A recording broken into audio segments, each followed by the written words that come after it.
Adelante, profesor. Listo. Bueno, buenos días. Muchas gracias a todos ustedes por conectarse a este nuevo seminario de Umbral, Observatorio de Educación Superior del Consorcio de Universidades. En esta oportunidad para tocar un tema que no hemos abordado anteriormente, pero que es de mucha relevancia y tiene que ver con el futuro de la educación superior, ¿no? Nos interesa discutir qué se está pensando globalmente, cuáles son las transformaciones relevantes que tenemos que conocer, a las cuales tenemos que prestar atención, y que se están dando en muchos de los sistemas de educación superior actualmente. Seguimos. Entonces, en esta oportunidad, decía, hemos invitado al doctor Francisco Marmolejo, un reconocido especialista en temas de educación superior a nivel internacional. Él es actualmente el presidente de la División de Educación Superior de la Fundación Qatar para la Educación, Ciencia y Desarrollo, y anteriormente ha ocupado posiciones muy importantes a nivel internacional, en universidades americanas, pero también, por ejemplo, ha sido líder de educación superior del Banco Mundial, ¿no? Tiene honoris causas en diversas universidades mexicanas, y por tanto para nosotros es un enorme placer poder contar con él en esta oportunidad, ¿no? Y también estamos muy contentos de contar con la doctora Teresa Quirós. Teresa fue profesora por muchos años de la Universidad de Lima, directora de su instituto de investigación, fue presidenta hasta hace poco de la Sociedad de Investigación Educativa Peruana y ha ocupado también cargos importantes en gestión universitaria y ha publicado muchos textos relevantes en lo que es la reflexión sobre educación, ¿no? Entonces, ese es el panel que tenemos ahora. Ustedes podrán hacer uso del chat para preguntas, y siempre y cuando lo hagamos en un ámbito de respeto y de pluralidad académica, como estos espacios quieren fomentar. Entonces, sin más, le doy la palabra a nuestro invitado, el doctor Francisco Marmolejo, para que nos exponga lo que él preparó para nosotros para el día de hoy. Adelante, Francisco. Tu audio, por favor. Muchísimas gracias, Martín. Es un verdadero placer tener la oportunidad de compartir algunas reflexiones con respecto al tema de las tendencias clave de la educación superior a nivel global. Puede ser que muchas de estas cosas no tengan relevancia o el mismo grado de relevancia en el contexto peruano, pero bueno, eso ya lo determinarán ustedes. Simplemente esta es una mirada un poquito así como de helicóptero de cosas que se están dando en el contexto internacional, que espero que contribuya un poquito a la reflexión que Umbral está propiciando en esta mañana de ustedes, tarde mía. Me voy a permitir compartir la pantalla para poder apoyar mis comentarios con algunas slides. Permítame un segundito, por favor. Les agradezco que me indiquen si aparece en la pantalla. Sí aparece, perfecto. Muy bien, pues antes que nada, quiero decirles que yo estoy a 14,000 kilómetros de distancia de Perú. Y por lo mismo, puede ser que mis perspectivas estén muy alejadas de la realidad de Perú. Pero bueno, esta es diríamos, es una circunstancia intencional que de alguna manera Martín me pidió que pudiera compartir en esta mañana con ustedes. Para ello, yo quisiera, diríamos, jugar con ustedes un poquito con el tema del futuro. Porque en ocasiones tal parece que el futuro nos alcanza. Tal parece que el futuro ya no es lo que va a pasar, sino lo que ya está pasando en este momento.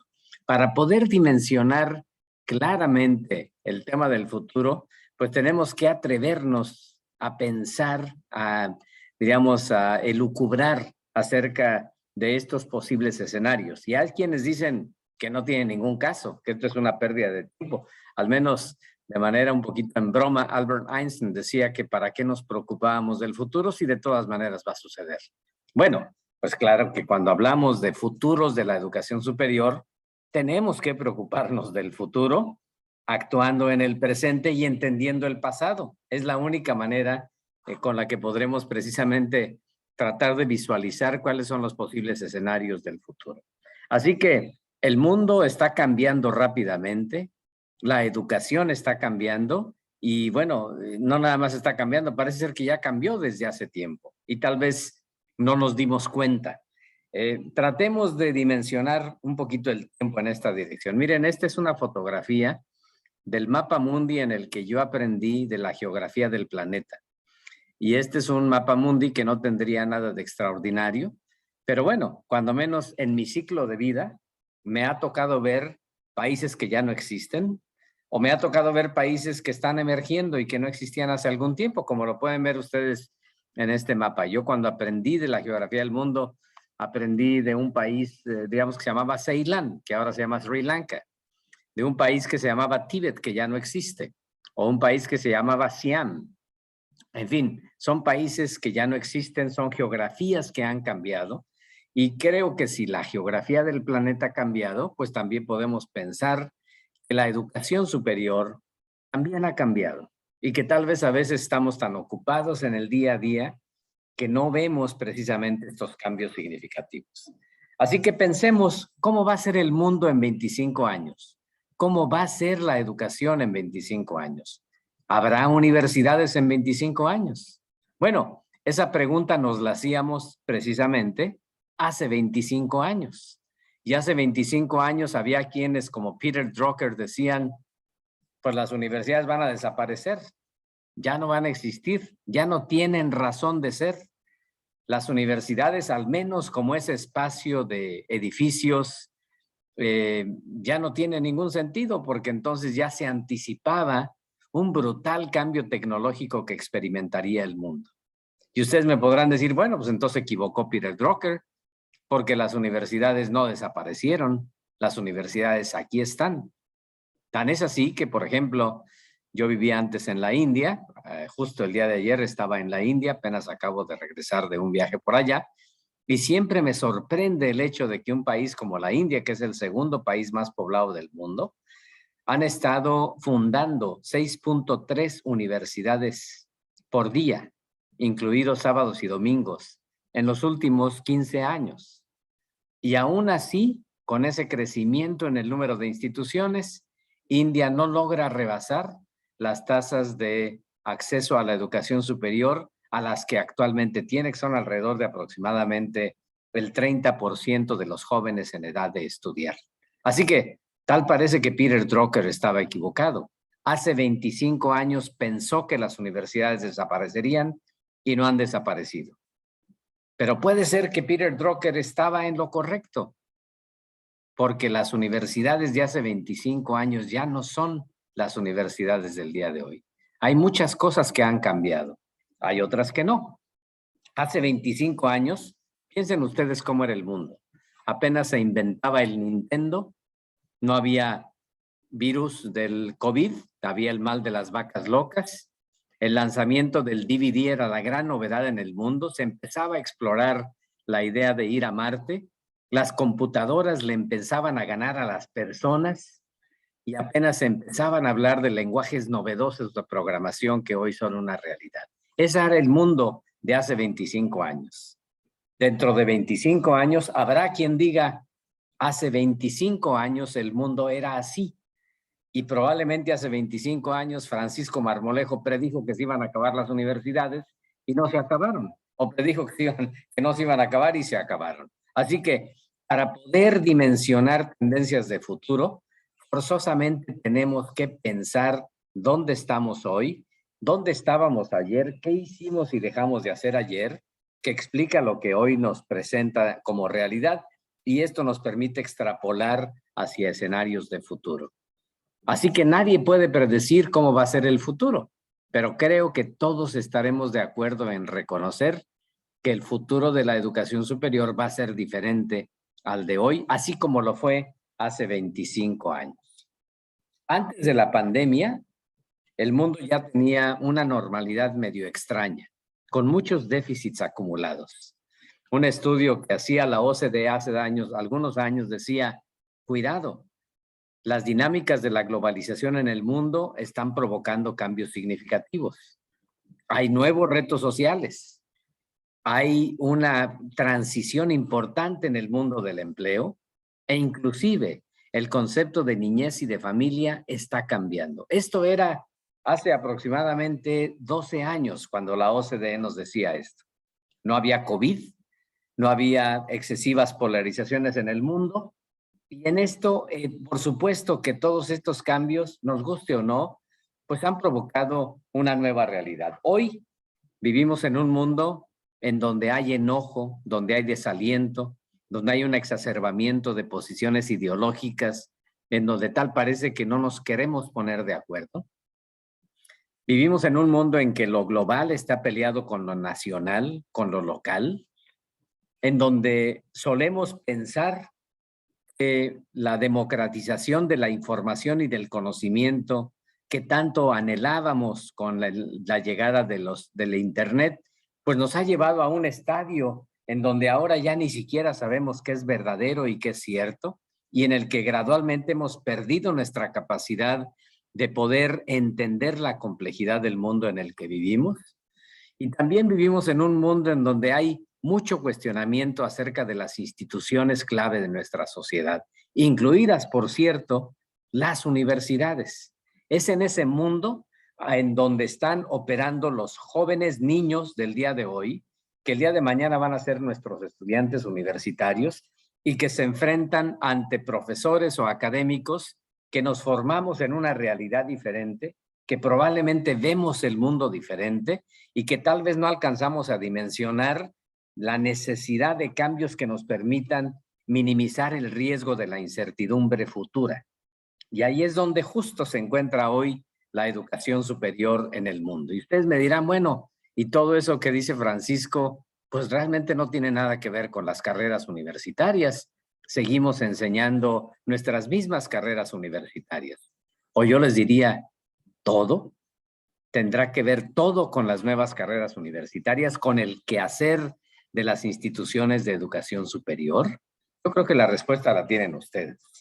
Hay un reporte que hicimos en la Fundación Qatar sobre nuevas escuelas del pensamiento. Está disponible en la página web de la Fundación Qatar, lo pueden bajar, se lo recomiendo, porque es un reporte que justo al inicio de la pandemia buscaba responder a algunas de estas interrogantes. ¿De qué manera debemos pensar en modelos innovadores para la educación superior en este mundo diferente en el que hoy estamos viviendo?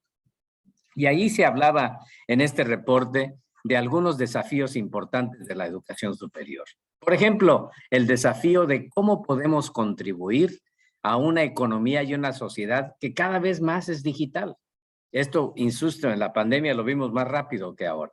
¿Cómo usamos la tecnología para realmente ofrecer una educación que sea más incluyente, digna, mejor, relevante?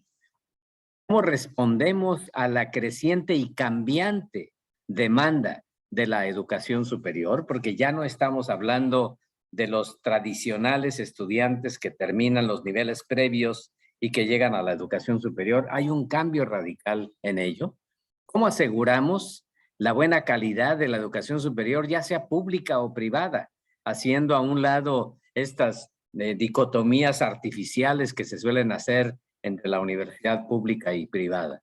¿Cómo seguimos o cómo buscamos ser universidades, educación superior que sea global, pero que al mismo tiempo pueda ser en un contexto en donde lo global huele feo, en donde lo global parece estar peleado con lo nacional y con lo local?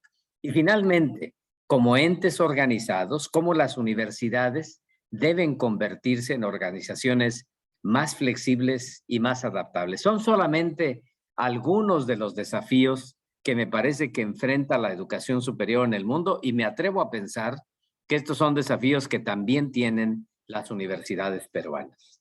Hablando de tendencias, de cosas que aparentemente nada tienen que ver con la educación superior, Pensemos en esto. Va a haber más cambios científicos en los próximos 50 años que en los últimos 400 años. Díganme si esto va a afectar o no lo que entendemos como universidad.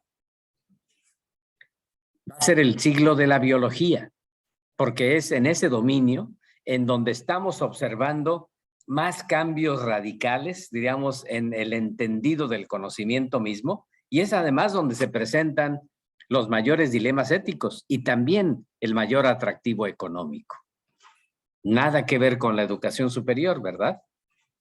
También diríamos, va a ser los próximos años va a ser cada vez más esto que ya vemos como una realidad.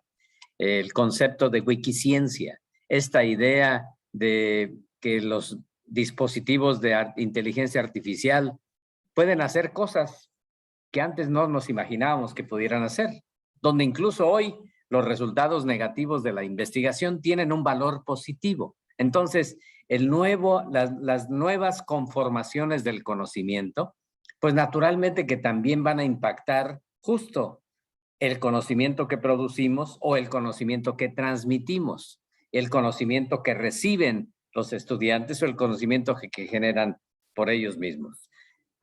Les menciono un ejemplo. Ustedes pueden ver en esta fotografía imágenes que curiosamente ninguna corresponde a una persona que haya existido jamás. Todas ellas son imágenes producidas por un dispositivo de inteligencia artificial. Para que vean ustedes la disonancia entre uno y otro aspecto, los marcos regulatorios hoy no permiten identificar quién es él o la propietaria de esa información. En Estados Unidos, cuando menos, el registro de marca no puede darse porque esto es algo que no produjo una persona, lo produjo un dispositivo automatizado. Así que en el mundo post-COVID digitalizado, pues veremos más trabajo remoto, más digitalización de servicios, más transición hacia el comercio electrónico, más autoacción de las personas y, por supuesto, uso de plataformas en línea y por demanda cada vez mayor. Y luego vuelvo a preguntar, ¿y ustedes creen que esto requiere de nuevos perfiles profesionales o seguiremos formando en la realidad de un mundo que no estaba digitalizado, donde inclusive la transmisión del conocimiento solemos hacerla no digitalizada, sino a través precisamente de la tradicional cátedra de los maestros? Es un nuevo contexto tecnológico, no necesariamente de más tecnología, pero sobre todo de diferentes maneras de pensar. Y estas nos impactan a nosotros como académicos, pero sobre todo impactan mucho más de lo que nos imaginamos a los jóvenes y a los niños que van a entrar a las instituciones de educación superior. Quienes ahora están en esta sesión y que tengan hijos o hijas pequeños, lo saben y lo conocen y lo sufren porque saben que estas nuevas generaciones de jóvenes tienen otras perspectivas de manera diferente a la nuestra. Y piensen que no hace muchos años probablemente nosotros éramos parte de esa generación que también retaba los conceptos tradicionales de la sociedad. La tecnología a la que teníamos acceso era diferente. ¿Cuántos de ustedes se acuerdan de lo que es una regla de cálculo? La gran mayoría puede ser que no tengan la menor idea de qué estoy hablando. Tal vez solo los que estén peinando canas, porque no había calculadoras cuando éramos estudiantes. Había estos dispositivos que hacían, este anuncio me gusta mucho porque es un anuncio de las primeras computadoras macro de la IBM que hacían el trabajo de 150 ingenieros. Y yo decía, impresionante, ¿no? Recientemente leía que Google acababa de anunciar una nueva computadora cuántica que en 200 segundos hacía algoritmos matemáticos que requerirían que una computadora convencional de las más poderosas hicieran en 10,000 años. Así que vean ustedes la brutal dimensión en el manejo de información que ha existido en este tramo de vida que nos ha tocado vivir a quienes estamos en esta sesión. Hay un creciente proceso de robotización del mundo no solemos todavía tener una precisión clara de cuáles van a ser las implicaciones, pero sí sabemos que va a tener un impacto importante en la productividad, en el empleo, y obviamente que puede darse el caso de cosas que hoy parecen impensables, como es el de la desaparición de profesiones, pues es algo que pudiera parecer, diríamos, completamente Peter Drucker, que estaría yo equivocado, pero vean ustedes, por ejemplo, este análisis que se hizo hace algunos años, no hace mucho, en donde hablaban, en 2016, una extrapolación planteando cuánto tiempo tardaría una máquina en hacer un trabajo mejor que una persona. Y ven ustedes, por ejemplo, el doblador de ropa en la tintorería o el conductor de un camión, pues que no es muchos los años que hacen falta para que una máquina haga mejor ese trabajo. Pero me llamaba la atención el de los investigadores de matemáticas o los cirujanos, en donde plantean estas extrapolaciones que en unos 30 o 40 años, pues ya va a haber máquinas que hagan mejor el trabajo que los cirujanos. Y ustedes me dirán, ¿esto qué quiere decir? ¿Que Francisco está planteando que van a desaparecer las profesiones? No, lo que estoy planteando es que las profesiones tendrán que transitar. Es más, hoy ya existen dispositivos electrónicos que hacen mejor el trabajo que un cirujano. Hace poco estaba yo en Chennai, en la India, y recuerdo haber leído en el aeropuerto este anuncio que hablaba de la máquina quirúrgica Da Vinci, que había ya completado 780 cirugías en los últimos 2 años. Insisto, eso no quiere decir que los cirujanos van a desaparecer, pero quiere decir que los cirujanos tienen que aprender, por ejemplo, a dominar tecnologías para las cuales antes no se preparaban, porque justo ahora tendrán que interactuar cada vez más con la tecnología o mediante la tecnología con los pacientes. Esto es parte del esfuerzo de importante transición que tienen que vivir las instituciones de educación superior. La tecnología ha llegado, a veces ni siquiera sabemos cómo funciona, pero sabemos que hace algo. Por eso me gusta esta caricatura del Wi-Fi, porque para la mayoría de nosotros no tenemos la menor idea de cómo funciona, pero sabemos que funciona, sobre todo cuando no está disponible en nuestros teléfonos celulares. Y obviamente que hay grandes cuestionamientos acerca de esta transición tecnológica, porque ha acelerado la brecha generacional entre los adultos y los jóvenes y los niños. Y tal parece que esto es algo que tampoco podemos dimensionar mucho. Entonces, ¿qué posibles consecuencias va a tener esto? Y con eso lo asocio al tema de educación superior. Bueno, habrá naturalmente una importante transición en el empleo, con posibilidades increíbles, diríamos, de transición, pero también con severos posibles riesgos. Tiene el potencial de elevar el nivel de bienestar de la población del mundo, pero al mismo tiempo se corre el riesgo grande de que haya segmentos importantes de la población que van a sufrirlo, que requerirán una reeducación, un reentrenamiento, de tal suerte que hoy en las universidades tenemos que pensar cada vez más en esta formación flexible que permita preparar a las personas para lo incierto, que les dé las bases no para el dominio de una técnica en particular, sino para la capacidad de seguir aprendiendo nuevas técnicas en el futuro, porque ese es el tipo de profesionista que va a ser necesario el día de mañana. Hay empleos que van a desaparecer, hay nuevos empleos que van a emerger, hay profesiones que van a desaparecer, hay profesiones nuevas que van a emerger. Y esto es algo en lo que en las universidades, desafortunadamente, a pesar de todo lo que decimos, seguimos siendo bastante lentos para modificar. Seguimos pensando en la formación de profesionales para el ayer más que profesionales para el mañana. Y seamos críticos en reconocerlo, porque esto es algo que me parece que es importante. El mundo del empleo de los niños del día de hoy va a ser un mundo de empleos que, insisto, probablemente ni siquiera existan en este momento. Así que entonces lo que tenemos que pensar es cómo formar a los estudiantes del día de hoy con este apetito y esta curiosidad para seguir aprendiendo el resto de su vida.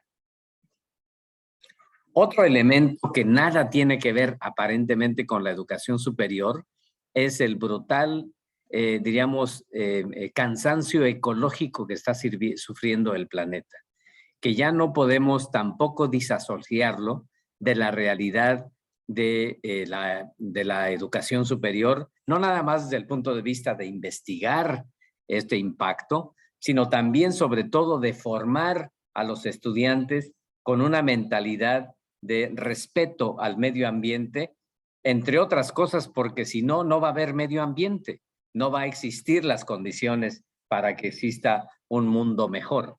Y otro elemento que aparentemente nada tiene que ver con la educación superior es el del significativo cambio demográfico que está experimentando el mundo. Un proceso creciente de envejecimiento, escenarios como este de Ostana en Italia, en donde celebran con bombo y platillo que por primera vez nació un niño en 28 años en esta ciudad, aparentemente son muy distantes para América Latina, pero si nosotros vemos un poquito la tendencia global, ustedes pueden ver claramente, por ejemplo, que el crecimiento poblacional más grande del mundo se va a experimentar en una región del mundo de la que sabemos prácticamente nada, que es la región de África. Conocemos muy poco acerca de África y lo poquito que conocemos, lo conocemos con grandes estereotipos. Es el continente del futuro y esto implica entonces nuevamente que tenemos que pensar en cuáles son las implicaciones que esto tiene. Comparen ustedes, por ejemplo, África con Europa. Hoy en día, aproximadamente el 70% de la población joven del mundo está en África. Y también tiene las menores posibilidades educativas del mundo. Por otra parte, tienen la región del mundo que se está envejeciendo más rápido, que es Europa. Y obviamente este clash generacional, poblacional, tendrá ramificaciones significativas.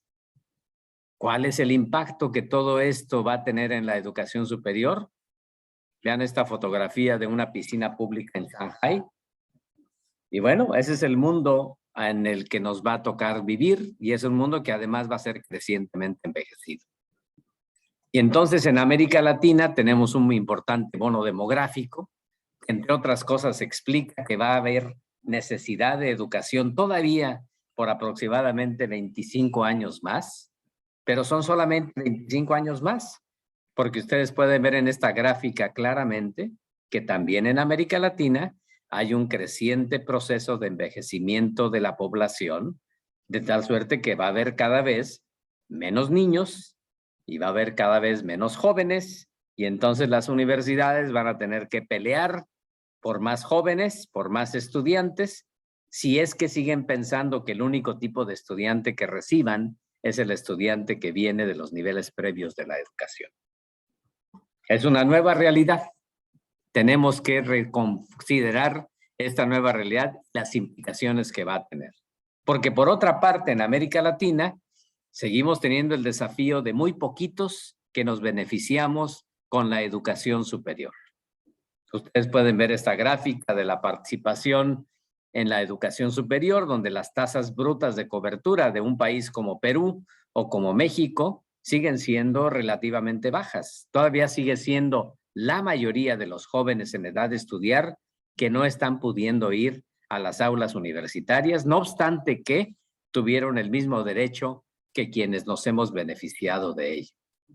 Y bueno, a todo esto agréguenle la sopa que representa todos estos cambios que está representando el mundo y obviamente que realmente sabemos poco todavía acerca de cuáles van a ser los impactos que esta transformación social, económica, política, tecnológica e ideológica que está sufriendo el mundo va a tener en la educación superior. En resumen, si me preguntan cuál es el futuro de la educación superior, mi respuesta es no lo sé.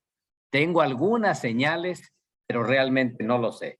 Y entonces esto lo tenemos que pensar sobre todo porque la educación superior sigue siendo todavía, como insisto, un privilegio de pocos en América Latina. ¿Queremos seguir manteniendo este modelo o debemos pensar en modelos más incluyentes de la educación superior, que al mismo tiempo sean también más relevantes. La movilidad intergeneracional, ustedes lo saben, se explica fundamentalmente por el acceso a la educación superior. Y si no apostamos más a la educación superior, estaremos limitando las posibilidades de movilidad social. Esto implica abrir más el acceso a la educación superior, un factor necesario en América Latina, pero además asegurarse que los estudiantes no nada más llegan, sino que también se quedan, porque en América Latina en particular, el problema de la deserción estudiantil es probablemente más grave que el problema del acceso a la educación superior. Pues ustedes pueden ver aquí en esta gráfica las tasas de graduación, el caso de Colombia, pero si ustedes van a la izquierda, pueden ver el caso de Perú, en donde, como decimos coloquialmente en México, no cantan tan mal las rancheras. En otras palabras, hay problemas en el tema de la retención y en el tema de la eficiencia terminal de las instituciones de educación superior. Este es el caso peruano, les decía, en donde las tasas de graduación siguen siendo, insisto, muy similares en este caso particular al caso mexicano.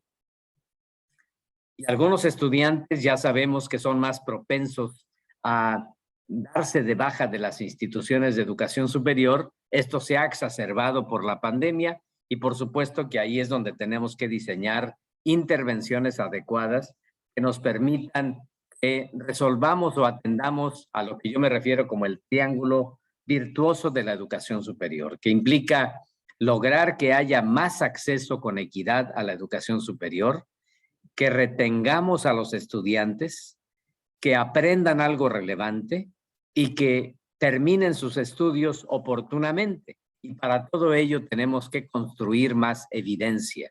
Tenemos que basar más decisiones en evidencia construida, más que en adivinar o más que en simplemente extrapolar tendencias del pasado. Para América Latina, seguimos teniendo un importante activo demográfico que es la población mayormente joven, pero este es un activo que se puede convertir en un importante o brutal pasivo si no hacemos algo para que la educación superior llegue a más personas, pero sobre todo que llegue, como decía, con relevancia y que además lo haga con suficiente eficiencia precisamente para poder concluir los estudios e incorporarse al mercado laboral y del trabajo. Así que es una nueva realidad. Tenemos hoy una realidad de una reconformación universitaria. Antes de la pandemia pocos sabían lo que era Zoom. Ahora parece ser que viene a constituirse en algo cotidiano, pero las universidades no pueden pensar en que simplemente hay que seguir continuando con el modelo tradicional de enseñanza-aprendizaje, porque como decía Coslin, la cátedra es una excelente manera de enseñar, pero es una terrible manera de aprender, más para estas nuevas generaciones. Así que yo les pregunto, ¿de verdad creen ustedes que con el COVID cambió la educación superior o simplemente hicimos un acto en el camino con la expectativa de que tal vez las cosas pudieran cambiar en el futuro? Fuimos muchos los que hablamos acerca de la necesidad de rediseñar la educación superior, acerca de la oportunidad de rediseñar la educación superior provocada por la pandemia. Fuimos muchos los que insistimos en que estábamos viviendo el experimento social más importante de nuestra generación, en donde había muchas cosas que podríamos aprender de qué sirve y no sirve en la no presencialidad. Tal parecía que la premonición de Peter Drucker por la pandemia se estaba cumpliendo. Los edificios de las universidades empezaron a ser irrelevantes porque la educación, bien que mal, más o menos continuó a la distancia con la pandemia, pero por supuesto con grandes dificultades al mismo tiempo. Entonces la pregunta es, ¿aprendimos algo de la pandemia o no? Todavía hay quienes dicen que simplemente lo que habría que hacer era esperar a regresar a más de lo mismo, o hay también quien plantea que no, que sí pudimos aprender ciertas cosas y que sí tal vez podemos reinventar y rediseñar la educación superior. Vean ustedes, por ejemplo, en la distribución del conocimiento. Hay una gran cantidad de alternativas para la enseñanza que se tuvieron que experimentar gracias a la pandemia. Modularidad en el aprendizaje, enseñanza en bloques, corte de currículum, insistencia en la microcredencialización, son solamente algunos de los aspectos que de alguna manera la pandemia nos obligó a tratar de responder el desafío con algo novedoso. Mi invitación es a que no perdamos esta capacidad de lo novedoso, a que sigamos experimentando, a que no pensemos que simplemente se acaba la pandemia y hay que regresar a más de lo mismo. Hoy en día sigue habiendo interrogantes importantes aún sin respuesta. ¿Aprovecharemos para mejorar el acceso con equidad a las oportunidades de aprendizaje o regresaremos a más de lo mismo? ¿Contaremos con un sistema más coordinado y de calidad y pertinencia o seguiremos enseñando lo mismo? ¿La gobernanza de las universidades tendrá que ser la misma o habrá cosas que habrá que cambiar? ¿Cambiará el modelo operacional y financiero de las universidades o seguiremos operando como lo hacíamos antes? ¿Se va a modificar el patrón de recambio generacional del profesorado o seguiremos los mismos? Son solamente algunas interrogantes que creo que hoy, en este momento pospandémico, creo que vale la pena que pongamos sobre la mesa. ¿Debemos repensar nuestros paradigmas en la educación superior o el paradigma que teníamos antes era válido, era perfecto? ¿Qué podemos hacer a las universidades al respecto? Por ejemplo, piensen ustedes en la gran variante de calidad y relevancia. ¿Qué queremos? ¿Calidad o relevancia? Queremos calidad medida, por ejemplo, por los rankings, aunque los rankings no nos dicen gran cosa, simplemente nos sirven para posicionarnos. ¿O queremos realmente programas que sean relevantes, que realmente respondan a las necesidades del contexto? Si eso es lo que queremos, entonces tenemos que cuestionarnos seriamente qué entendemos por calidad, este concepto tan vapuleado, diríamos, y de qué manera, como dice Camilo Andrés Morales, tenemos que tomar en consideración estas nuevas realidades en la definición de lo que es bueno y malo, de lo que es relevante en la educación superior. Otra pregunta, ¿qué están aprendiendo nuestros estudiantes? Diríamos, ¿están aprendiendo algo pertinente? ¿Están aprendiendo algo que se apega a la realidad? ¿O seguimos separando el conocimiento en departamentos que no reflejan la realidad? Por ahí decía sarcásticamente alguien que el mundo tiene problemas y las universidades tienen departamentos académicos. Esta gráfica de la India me llamaba mucho la atención cuando había 8,000 candidatos para 80 puestos de contador público en el gobierno y al presentar el examen, ninguno de los candidatos pasó el examen. Entonces alguien podría decir, el examen no servía, o alguien también podría decir, algo pasó en las aulas universitarias que tal vez los estudiantes no están aprendiendo lo que se supone que deberían de estar aprendiendo. ¿Qué hacemos en las universidades? ¿Enseñamos para memorizar, para que adquieran los estudiantes conocimiento? O de acuerdo con la taxonomía revisada de Bloom, buscamos que los estudiantes no nada más adquieran y asimilen, pero sobre todo apliquen y adapten el conocimiento. ¿Aprendemos por el currículum, a pesar del currículum o independientemente del currículum? ¿Y lo sabemos? Muchas veces no lo sabemos. Suponemos que una marca probatoria significa que los estudiantes aprendieron. Pero ¿aprendieron por mí, a pesar de mí o independientemente de mí? No se nos olvide que la estructura curricular en nuestras instituciones de educación superior en América Latina, y se me hace que en Perú también, es una estructura curricular que es extremadamente rígida. Es una estructura curricular que además tiene una altísima carga académica. Para que ustedes tengan una idea, las universidades de América Latina en promedio tienen una carga académica de casi el 40% más en el equivalente europeo y casi el 30% más que en el equivalente estadounidense.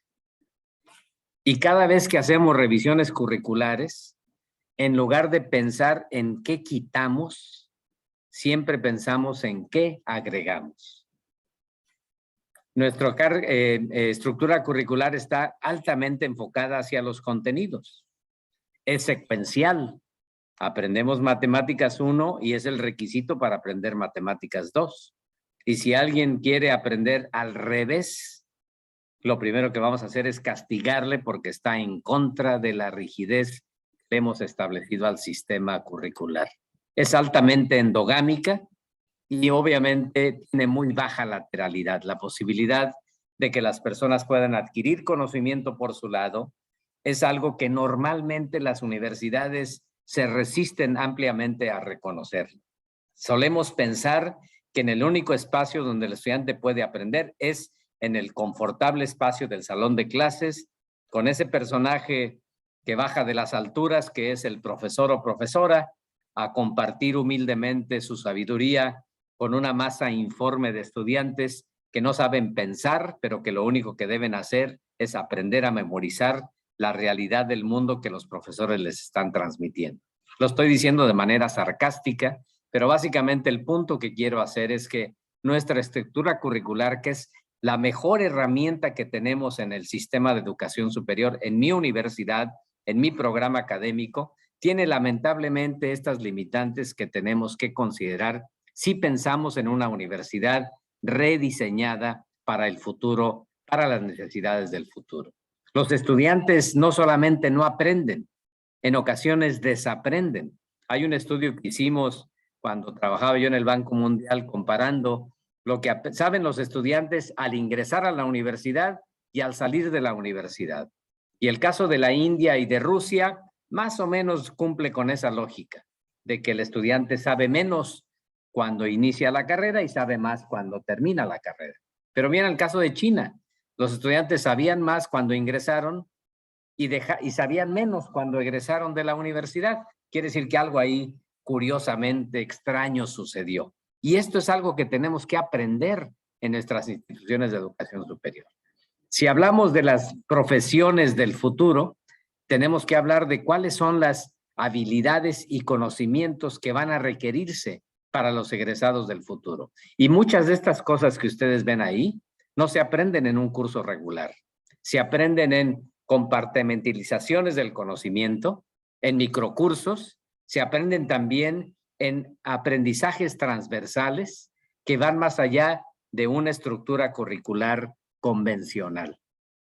Este estudio lo hicimos comparando lo que consideran los empleadores que es importante en los egresados de las universidades, que son los colores rojos que ustedes observan ahí, comparado con el grado de satisfacción que tenían con los egresados de las universidades respecto a lo que sabían. Y ustedes pueden observar ahí esta importante brecha entre expectativas y realidades. Y curiosamente, muchas de estas cosas que los empleadores plantean como necesarias para los profesionistas exitosos del futuro no se aprenden en un curso. No tenemos un curso de confiabilidad o de flexibilidad o de empatía. Esto se aprende precisamente en el contexto de un aprendizaje dinámico que debe tenerse en las instituciones de educación superior, inclusive desde los niveles previos a la educación superior. En el momento en que estas habilidades que consideramos fundamentales para los profesionistas exitosos del presente, vemos que estas habilidades, en el momento que los estudiantes llegan a la universidad, ya es tarde, el árbol ya está torcido. Tenemos que, consecuentemente, vincular mejor nuestro esfuerzo con los niveles previos de la educación superior, porque ahí es donde es el momento clave para la adquisición de estas competencias. Pero si como universidades no comunicamos adecuadamente estas necesidades a los niveles preuniversitarios, pues tampoco podemos quejarnos de que están haciendo muy mal su trabajo, porque pues obviamente no pueden adivinar lo que vamos a necesitar en la educación superior. En suma, creo que tenemos que formar más personas, menos que necesariamente a personas con habilidades técnicas. Tenemos que enfatizar aspectos que tienen que ver con la formación de la persona, con la educación general, con las actitudes más que con las aptitudes. Yo me atrevo a sugerir que los profesionistas que demandará el futuro deberán ser profesionistas que tengan una rápida capacidad de adaptación a contextos cambiantes que nadie puede predecir. Esta especie de multiprofesional que tiene que saber adaptarse y hacer cosas de diversos niveles, porque eso es además lo que vemos en la práctica.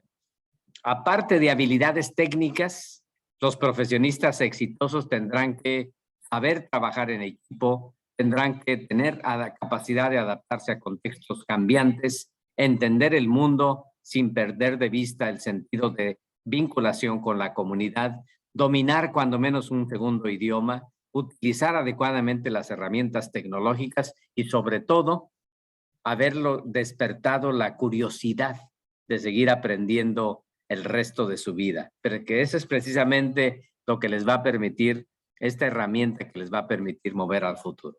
En resumen, es una nueva realidad que tenemos que aprender a ver con lentes diferentes, que tendremos que analizar con lentes diferentes. ¿Y qué podemos hacer? Pues tenemos que cambiar el paradigma de muchos elementos de la educación superior. Tenemos que pensar en modelos innovadores de educación superior, universidades más abiertas, más flexibles, con más énfasis en el aprendizaje práctico, más vinculadas con otros actores importantes del contexto, más enfocadas hacia la multidisciplinariedad, más que a la unidisciplinariedad. Y estas son cosas que, insisto, no son nuevas para ustedes. Estoy seguro que incluso en sus universidades ustedes lo están experimentando, pero creo que lo tenemos que hacer de manera más explícita si queremos adaptar nuestras universidades a esta nueva realidad global. En el caso, por ejemplo, de la Fundación Qatar, tenemos el privilegio de haber vinculado en un solo ecosistema a estas 8 universidades que forman parte de lo que nosotros llamamos como la ciudad educativa, nuestra multiversidad. Es precisamente un espacio de 1,200 hectáreas que tiene la Fundación Qatar en la ciudad de Doha, en donde se ofrecen más de 60 programas académicos a estudiantes de más de 120 países, pero con esta idea de la flexibilidad como parte del aprendizaje. Por cierto, es en la Fundación Qatar en donde está uno de los estadios de la Copa Mundial que va a iniciar justo dentro de un mes, que es el estadio precisamente de la ciudad educativa. Aquí hemos logrado precisamente esta idea de la flexibilización en el currículo, esta idea de que los estudiantes tienen que seguir aprendiendo muchas cosas nuevas, tienen que ir incorporando gradualmente intereses con necesidades para precisamente formarles como estudiantes de un mundo que va a ser cambiante y que para el cual van a necesitar precisamente este importante ingrediente de la flexibilidad. Entonces concluyo simplemente preguntándoles si debemos repensar nuestros paradigmas en la educación superior para los próximos 25 años. Y al repensarlos, ¿dónde vemos las áreas de oportunidad precisamente para lograrlo? Ahí es donde creo que tenemos muchas cosas por hacer. Les puedo anticipar que no hay soluciones mágicas. Recientemente la Cumbre Mundial de la Educación Superior de la UNESCO, en donde Martín y yo tuvimos oportunidad de coincidir, hablaba precisamente de estos nuevos escenarios, de esta necesidad de una educación superior repensada, diferente, nos da una línea interesante de pensamiento que tenemos que poner sobre la mesa al momento de definir qué tipo de educación superior queremos para el futuro. Rápidamente les cuento el caso de Malasia. Miren el caso de Malasia. Ahí lo que han hecho es que han cambiado la manera de medir el conocimiento. No es nada más medir el conocimiento como tal, que es ahí lo que ustedes ven como el número 1, sino precisamente un análisis de aprendizaje de habilidades de cada uno de los elementos que ellos han determinado que deben tener los egresados de las instituciones de educación superior. Se reconoce explícitamente el aprendizaje fuera del salón de clases. Se le da un valor curricular. Se acerca a los empleadores a las aulas. Se reconoce que no solamente se aprende en las aulas y frente a los profesores. Se enfatiza el aprendizaje asincrónico y con apoyo en la tecnología. Se sensibiliza a los estudiantes con su entorno y todo ello, que no es nada novedoso para ustedes, es algo que está explícitamente reconocido en la Estrategia Nacional y en la articulación de planes programáticos de cada una de las instituciones de educación superior. Si en Malasia lo pueden hacer, ¿por qué no lo podemos hacer en Perú, en México o en cualquiera de nuestros países de América Latina? Tenemos que pensar diferente. Tenemos que ver que en el paradigma tradicional de la educación superior ya no responde esta realidad del futuro. Tenemos que empoderar más a los estudiantes y hacerlos responsables de su propio proceso de aprendizaje. Tenemos que regresar a este triángulo virtuoso al que yo me refería. Me parece que también es momento de pensar por qué las universidades no quieren cambiar. Porque nos resistimos por la tradición, porque no queremos ver que tenemos la gran oportunidad de la innovación al interior de nuestras instituciones. Paradójicamente, somos instituciones para el cambio, pero nos resistimos al mismo. Debemos, obviamente, ser cada vez más cercanas al entendido de la sociedad de la que a la que pertenecemos. Debemos ser, como dice Gaviria, un espejo de nuestras propias limitaciones y faltas de nuestra sociedad. ¿Es la universidad que queremos vernos o realmente la universidad de la realidad? Esto depende de cada uno de nosotros.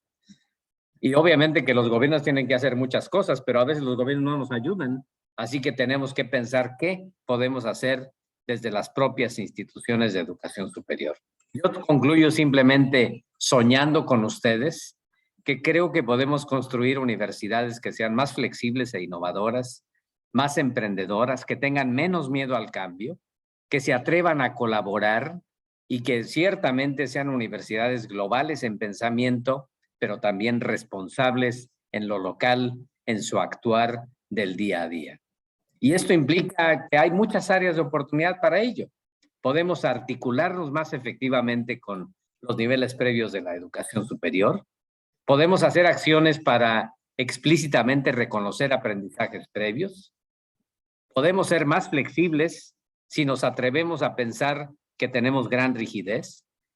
Podemos aprovechar la ventaja de lo que hemos aprendido de la enseñanza híbrida, acercar más la comunidad a nuestras universidades, empoderar más a los estudiantes en su aprendizaje, aprovechar la tecnología para la internacionalización o hacer más comprensiva la internacionalización en lo que llamamos internacionalización en casa. En fin, son solamente algunas de estas cosas que están en el escenario. ¿Y qué tipo de universidad tienen ustedes? ¿Una universidad que solo reacciona, que no hace nada, que copia o que es activa y proactiva en esta redefinición de un futuro diferente y en el accionar de mi universidad para ello? Somos expertos en el arte de la ambigüedad, que es continuar haciendo lo mismo, aunque esperando resultados. Somos también expertos en no hacer mucho, simplemente esperando que las cosas mágicamente van a suceder. También somos expertos en echarle la culpa a los niveles previos de la educación. Quienes nos critican en la educación superior dicen que tal vez muchas cosas no han cambiado. Yo creo que sí han cambiado muchas cosas. Que la Universidad Italiana de 1350, pues tal parece que algo ha cambiado, no es exactamente lo mismo. Insisto, a veces somos buenos para echarle la culpa a los demás de nuestros propios problemas, pero lo que sí les puedo decir es que no hay soluciones mágicas. Lo que puede ser que funcione en Qatar no funciona en Perú, lo que funciona en Perú puede ser que no funcione en México, pero ciertamente los mejores expertos en la educación superior son ustedes mismos, porque son ustedes los que hacen el sistema de educación superior de Perú. Yo simplemente concluyo con dos citas, una de Charles Darwin que dijo: no son los más fuertes los que sobreviven y ni siquiera los más inteligentes, sino aquellos que se adaptan mejor a las cambiantes condiciones del entorno. qué tanto nuestras universidades se están adaptando a las cambiantes condiciones del entorno. Decía Einstein, lo cito nuevamente, aprende del ayer, vive para hoy y ten esperanza en el mañana. Yo creo que es la mejor manera de pensar en un mejor futuro. Y concluyo con Paul Valéry, que hace 94 años dijo, lo que nos desconcierta de nuestros tiempos es que el futuro ya no es lo que solía ser. Y hoy, 94 años después, si nos desconcierta algo del futuro, es que seguramente el futuro ya no va a ser lo que solía ser. Muchísimas gracias y espero que estas reflexiones los dejen más confundidos, lo cual, si es el caso, creo que se logró el objetivo.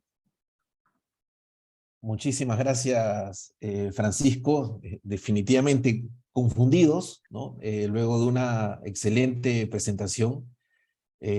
Nos has hecho un baño de realidad con evidencias, con perspectivas, sobre todo este conjunto de transformaciones que estamos viviendo ahora y que, como señalas, también ocurrieron en momentos anteriores, y este llamado a la acción de todos los que estamos o que somos parte de los sistemas universitarios, ¿no?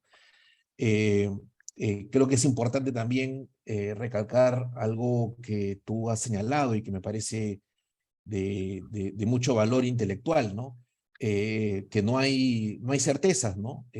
Ante la pregunta de cuál es el futuro, es muy válido, ¿no? Señalar que en realidad es algo que no se sabe y se tiene que investigar, ¿no? Considerando las diferencias en realidades, en contextos, en experiencias, y todo las distintas dimensiones que están en torno a la educación superior que tú has señalado muy claramente, ¿no? Muchísimas gracias, Francisco. Esto sin duda nos va a ayudar a continuar reflexionando, ¿no?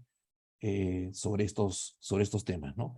Y a continuación tenemos también unos comentarios de Teresa Quirós sobre el contexto peruano a la luz de estas reflexiones globales, y luego de quedarnos unos minutos podemos hacer una ronda con algunas preguntas que han ido surgiendo para nuestros presentadores. Entonces, adelante, Teresa, por favor.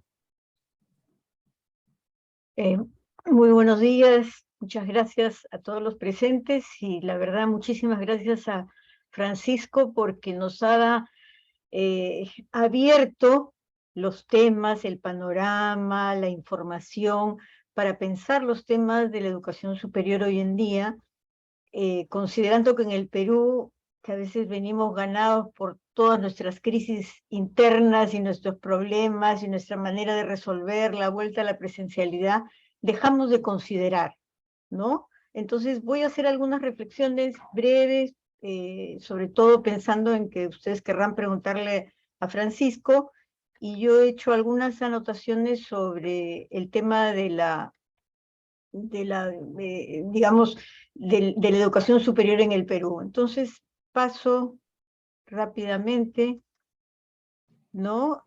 A señalar algunas ideas. De alguna manera, creo que es el punto de partida, la universidad peruana es un espejo de la sociedad peruana y por lo tanto es una clara expresión de la desigualdad, a la cual Francisco ha dedicado una atención importante. Esto se expresa en tasas de interrupción de estudios, pero ¿de quiénes? Evidentemente de los más pobres, ¿no? Y una poca atención a la educación técnica, que es un asunto fundamental en la educación superior y sobre lo cual hay un documento incluso en la página de Umbral muy importante.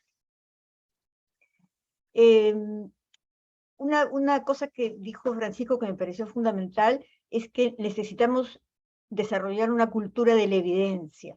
Y la cultura de la evidencia nos permite justamente tener información actualizada de lo que pasa.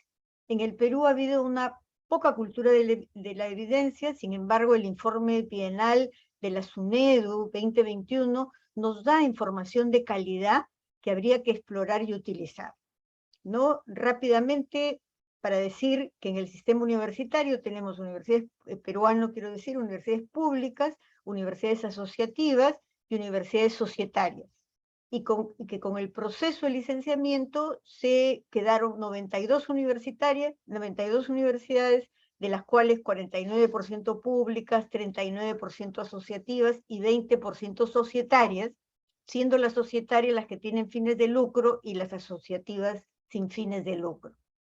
También hay que decir que ha habido un crecimiento y un avance en el financiamiento de la educación superior. Para no detenerme, ahí están los datos, ¿no? Tanto de las universidades públicas como de las universidades privadas. En el caso de los estudiantes, podemos decir, en lo que corresponde al informe de la SUNEDU, que la crisis económica desatada por la COVID-19 tuvo un impacto fuertísimo en los hogares y en los estudios universitarios, ¿no? Una importante caída en la matrícula de pregrado, y quienes más afectados han estado han sido los hogares pobres, o sea, los estudiantes que vienen de hogares pobres y de padres con bajo nivel educativo, y los hombres menos que las mujeres, porque las mujeres tuvieron que quedarse en casa, estuvieron mucho más afectadas.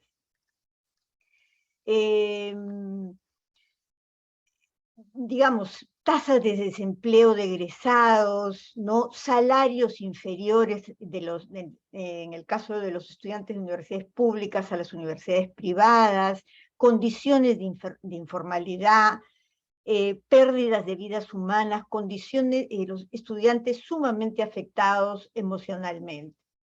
El caso de los docentes es bien importante porque muchas veces no se le da suficiente atención, y los docentes han padecido mucho en la época de la pandemia y han tenido que sostener el sistema, tanto en las universidades públicas como en las privadas.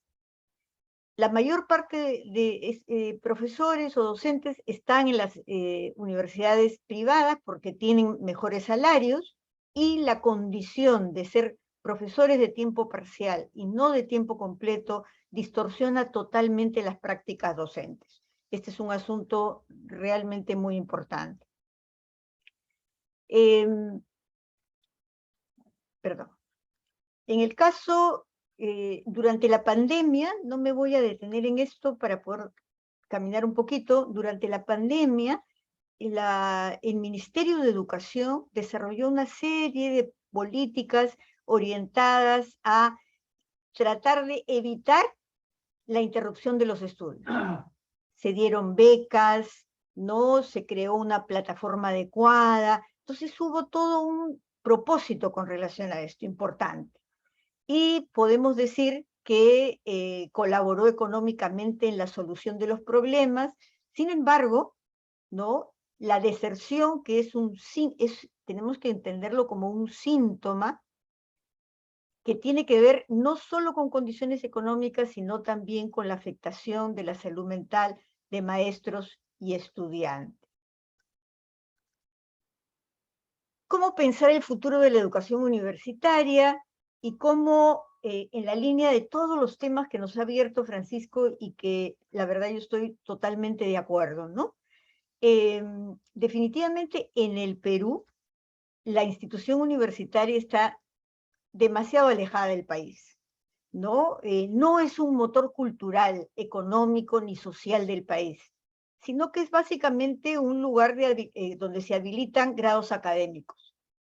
En toda la etapa de la crisis sanitaria, mejor dicho, en esta etapa post-pandemia, por ejemplo, cuando estamos planteando las soluciones a los problemas de salud, a los problemas económicos, a los problemas políticos, a los problemas ligados con las leyes y con la comunicación, las universidades están absolutamente ausentes.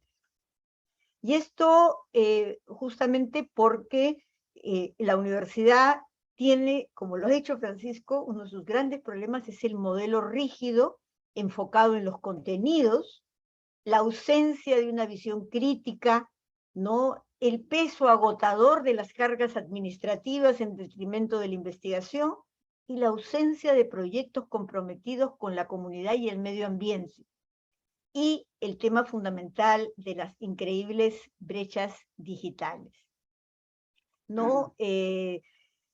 Lo que a mí me preocupa básicamente es que el regreso a la presencialidad y la vuelta a la presencialidad está orientándose a borrón y cuenta nueva. Es decir, olvidar lo que podemos rescatar de esta etapa tan importante de la pandemia, donde maestros y profesores tuvieron que enfrentarse a una realidad tan dura y donde es posible pensar en modelos, digamos, híbridos, ¿no? Y sin embargo, la tendencia es más bien a un impulso a la estandarización y a la uniformización de procesos. Otra vez, a un sistema más rígido aún del que teníamos.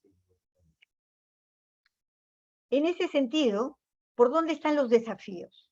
¿No? Creo que tenemos definitivamente que repensar el paradigma de la universidad, como lo ha dicho Francisco, y los vínculos de la universidad con la sociedad y su desarrollo económico.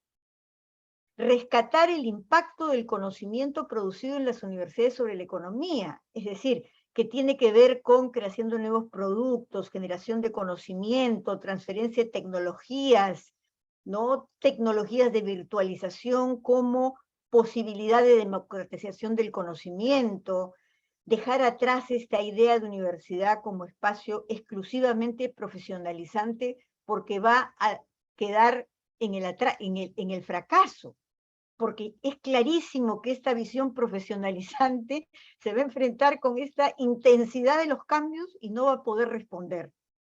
Y involucrar a los estudiantes en solución de problemas en las empresas, en la región, en los municipios, en los barrios, pero también siempre con una visión muy global de lo que ocurre en el mundo.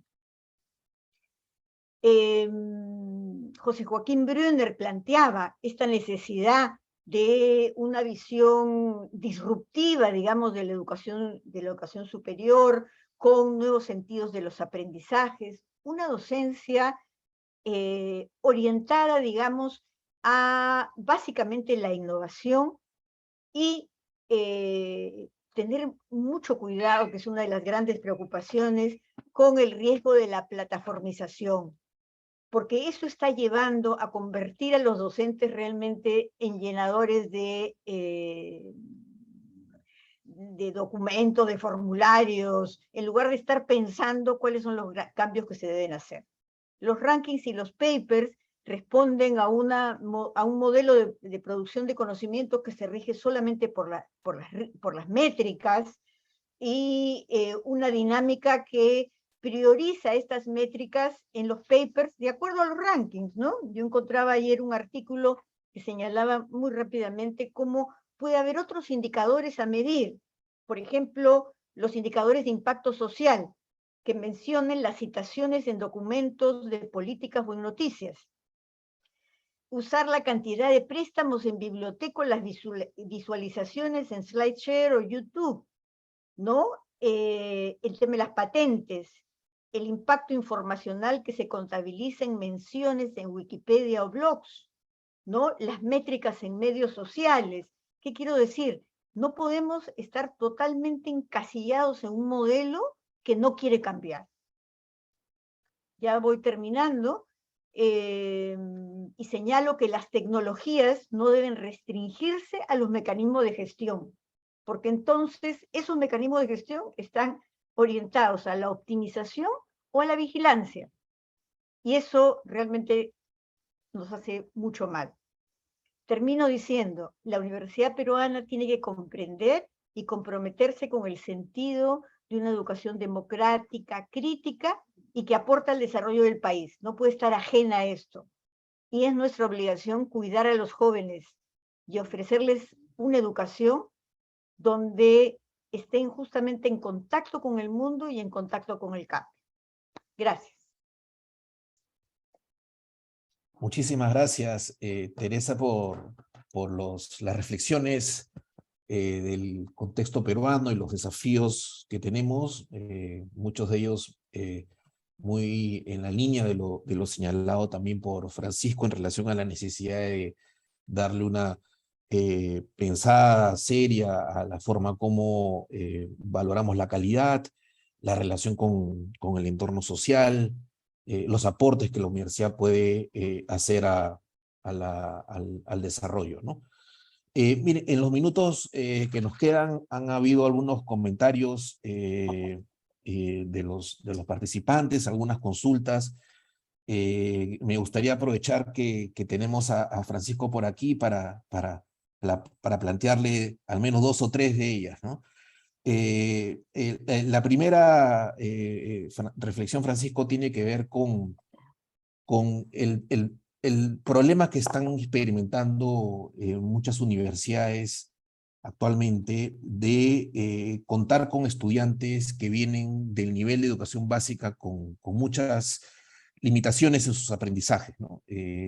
Digamos, esto está muy cercanamente relacionado con los temas de nivel socioeconómico, pero quizás escuchar si es que hay, digamos, alguna manera a través de la cual las universidades buscan enfrentar ese problema también, ¿no? De esa necesidad de articularse con un nivel previo de educación, que es algo sobre lo que tú has hablado bastante, pero, digamos, cómo hacerlo para también conectarse con los problemas que vienen de dicho nivel, ¿no? Entonces, ahí hay, digamos, una pregunta, comentario sobre los temas de articulación, ¿no?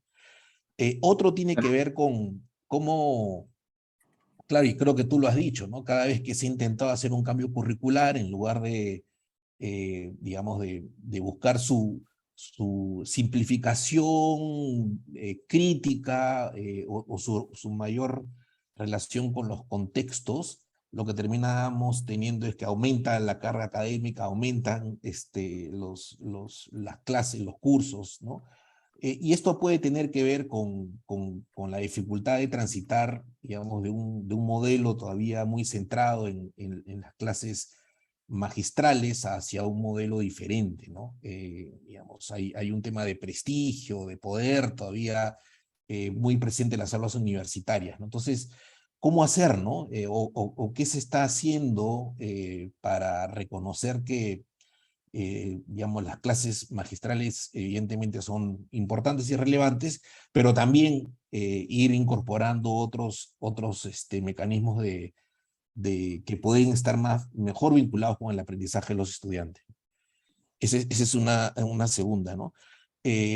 Y una tercera que te preguntan directamente es sobre una experiencia mexicana de incorporar inclusión como parte de la evaluación de la calidad, ¿no? Si nos pudieras comentar algo sobre eso. Aquí en el Perú digamos, hay un proceso de mejora continua, ¿no? Pero no hemos llegado todavía a un establecimiento de esa naturaleza, ¿no? Y finalmente, Francisco, eh, actualmente, sobre todo luego de la pandemia, pero también antes, estamos todavía en una, y creo que Teresa lo ha dicho también, ¿no? Estamos oponiendo mucho la presencialidad a la virtualidad, ¿no? Y digamos, como que todavía se considera, digamos, que de la presencialidad es el lugar de donde están las relaciones académicas de mayor prestigio versus lo que ocurriría en la virtualidad, ¿no? E incluso, claro, hay mucha preocupación post pandemia por lo que ha ocurrido en términos del bienestar de los estudiantes, ¿no?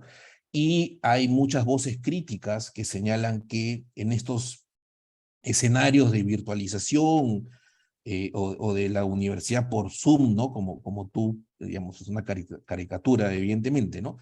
Se está alejando la universidad de su misión de aportar al bienestar de los estudiantes, que estaría muy fuertemente vinculado a la posibilidad de relacionarse con otros, e incluso a su rol en la construcción de ciudadanía, ¿no? En la medida en que terminan siendo, esta nueva universidad podría ser una universidad que tendería mucho hacia la individualización, ¿no? Se dice mucho sobre eso, ¿no? Y se debate en esos términos. Entonces, no sé si tuvieras alguna reflexión sobre eso, y con eso terminaríamos, Francisco. Muchísimas gracias, Martín. Bueno, estos comentarios y preguntas abren la oportunidad de otra hora platicando y sé que ni el tiempo se los permite ni las ganas de soportar una perorata detallada de mi parte. Primero, yo quisiera agradecerle a Teresa Quirós por sus excelentes comentarios, una excelente contextualización de algunos de los aspectos que mencionaba para el caso peruano y también una excelente corrección de aquellas cosas que tal vez en el contexto internacional están teniendo una variante que es diferente a la del caso específico de Perú. Yo aprendí mucho.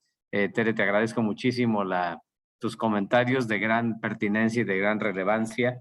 De alguna manera confirman algunas de las sospechas que yo tenía de algunas de las cosas que has mencionado para el caso peruano. Con respecto al tema de la vinculación entre universidades y escuelas de los niveles previos de la educación superior, acabo de compartir con ustedes en el chat el link de una publicación en donde Fernando Reimers y un servidor tuvimos el gusto de servir como coeditores, en donde logramos recolectar experiencias de 18 países, de contextos institucionales, de vinculación entre universidades y escuelas preuniversitarias, por decirlo de alguna manera, en el contexto de COVID. Algunas de estas eran colaboraciones que ya existían, algunas de ellas fueron novedosas por la realidad de la pandemia, pero el libro, que es de acceso gratuito para aquellos que visiten ese link, y por cierto existe una versión del libro en español también disponible electrónicamente, publicada por la ANUYES en México, a que la pueden ustedes consultar también. Habla precisamente de estas experiencias muy específicas, exitosas y otras no tanto, de vinculación entre universidades y escuelas preuniversitarias. También el libro refleja o hace una reflexión final sobre las lecciones aprendidas. Entonces, en fin, más que elaborar sobre ello, les recomendaría que pasen, que visiten la página, bajen el libro. Como les digo, está disponible también en la página web de la ANUYES y ahí seguramente encontrarán algunas de las cosas que mencionaban. Yo creo, independientemente de estas experiencias, que en las universidades tenemos dos alternativas al respecto. O seguimos quejándonos de qué tan mal hacen su trabajo las escuelas primarias y secundarias, o hacemos algo. Y es en nuestro mejor interés hacer algo. Al final de cuentas, es nuestro problema también. Hay quien inclusive dice, no se nos olvide que los maestros de las escuelas primarias se formaron en nuestras universidades. Bueno, no siempre es así, pero digamos de alguna manera son nuestra responsabilidad y también son nuestra gran área de oportunidad. Veamos el caso de conocimientos fragmentados que no funcionan. ¿Cuántos de los que estamos en esta reunión aprendimos el inglés fragmentado que al término de nuestros estudios universitarios nos llevó a la conclusión de que realmente no aprendimos el inglés? Siempre nos quedamos en el básico yo siempre bromeo diciendo que nos quedamos en el pollito, chicken, gallina, hen y lo volvimos a repetir en la primaria y en la secundaria y en la universidad y terminamos la universidad y seguimos sin aprender inglés. Cuando podemos articular de manera más práctica estos contenidos de aprendizaje desde los niveles previos de la educación. Así que en las universidades tenemos una responsabilidad y una excelente oportunidad. Una de las estrategias que ha funcionado muy bien en muchos países es la estrategia de la adopción de escuelas primarias y secundarias, en donde una universidad de manera precisa se vincula con un conjunto de escuelas previas y se incorpora a sus procesos de formación de profesores, sus procesos de alineamiento del currículum, sus procesos de estímulos para el aprendizaje, y eso al final de cuentas resulta en estudiantes más preparados para la vida universitaria, que es lo que queremos en las instituciones de educación superior. Insisto, el problema aparentemente no es nuestro, pero es nuestro. La solución aparentemente no es nuestra, pero es nuestra. Y tenemos mucho que hacer al respecto. Ahora, con respecto a otra de las interrogantes que planteabas, Martín, cuando se habla del tema de la calidad, y de la definición de calidad. Ya Tere nos daba unas excelentes ideas de la importancia de incorporar nuevos parámetros para la medición de la efectividad y del impacto de nuestras instituciones en el contexto social. Y obviamente que tenemos que hacer muchas cosas. Miren, por ejemplo, piensen ustedes, hablando de comportamientos tradicionales en las universidades. En las universidades, por ejemplo, cuando hay profesores que están buscando la definitividad, el tenure, como se le dice en Estados Unidos, lo que se premia, lamentablemente, es cuántos papers se escribieron en journals que son de importancia internacional. Aunque sepamos que la gran mayoría de esos artículos nadie los va a leer, solamente nosotros. Y nadie los va a citar, solamente nosotros, lo cual es mal visto, o nuestros amigos, lo cual tampoco es bien visto. Y eso es una realidad que tenemos que reconocer. Así es como lamentablemente se suele medir la efectividad en el impacto académico del trabajo de investigación de los docentes universitarios. Y eso es lo que recibe premio, es lo que es estimulado con la definitividad, el tenure en las universidades, de tal suerte que si hay una maestra o maestro que quisiera hacer un trabajo en la comunidad, no solamente no se le premia, sino que inclusive se le castiga. Entonces, esto implica, pues, la necesidad de hacer un adecuado alineamiento de los estímulos, precisamente, con los comportamientos que deseamos. Si los comportamientos que deseamos es que los profesores produzcan papers que nadie va a leer, bueno, pues los estímulos van a estar ahí. Pero si nuestros comportamientos deseados son que tengamos un impacto en la comunidad, pues obviamente que tenemos que cambiar los estímulos para que los comportamientos se modifiquen en esa dirección. Por eso a mí me causa mucho escozor, me causa mucha molestia la manera con que las universidades suelen casarse con la idea de que la mejor manera de demostrar la calidad de una institución es a través de los rankings. Porque no se nos olvide que los rankings no dejan de ser una definición unilateral de qué es buena y mala universidad, pero es una definición que no la hicimos nosotros, ni siquiera los académicos. Es una definición que hacen los ranqueadores, que de manera unilateral dicen la mejor universidad es la que hace esto y esto y esto y esto. Y entonces las universidades le entramos al juego, que es un juego al final de cuentas básicamente de negocios, ustedes lo saben, y le entramos a este juego, cuestionamos la validez de los rankings, pero el día que estamos en los rankings somos los primeros en celebrarlo y en decir que ahora ya somos la universidad número 10,000 de 1 millón de universidades y que ya pasamos del 10,000 al 9,900 y que por lo tanto ya somos los mejores. Y entonces empezamos a hacer estos juegos de que somos la universidad más innovadora y que en el contexto de América Latina ya estamos del 200 al 50, aunque esas 50 no pinten en el contexto internacional. En fin, por eso a mí no me gusta precisamente pensar que las universidades deban normar sus criterios de decisión en función de los rankings. Imagínense ustedes cuánta distorsión hay por el hecho de que hay universidades en el mundo en donde el salario de los rectores se incrementa en función de los escalones que una universidad se mueva en los rankings. Imagínense a qué grado de distorsión ha llegado el comportamiento institucional por este fenómeno. Así que hay que tener mucho cuidado con esto. Y finalmente, con respecto a la pregunta del tema de la inclusión como elemento central de la calidad, a mí me parece que ahí tenemos muchísimo que hacer en América Latina, en muchas partes del mundo también. ¿Por qué? Porque una de las aproximaciones de las proxies que lamentablemente se utilizan para determinar calidad es en función de qué tan excluyente es mi universidad. Entre más gente rechaza mi universidad, soy de más calidad. Entonces imagínense qué brutal deformación en el papel de la universidad. La buena universidad es la universidad que se mide por aquellos a los que no educa más que aquellos a los que educa.